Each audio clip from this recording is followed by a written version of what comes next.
الكلمة قد تكون قاسية شوية، ولكن هو تمثيل مهين.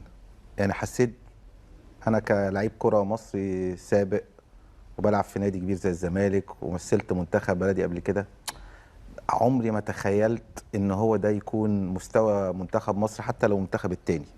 زي ما قلنا مصر أكتر من 100 مليون وفيها لعيب كتير كتير تستحق التواجد في المنتخب، وفي النهاية بتبقى اختيارات مديرين فنيين، وفي كتير من اللعيبة اللي موجودة دي لعبت لمنتخب مصر الأول يعني.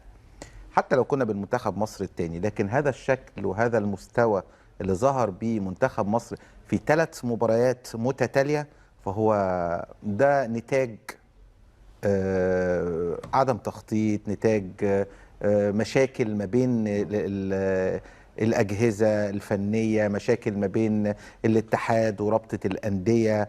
يعني في النهاية ده بيكون اللي احنا شفناه النهاردة ده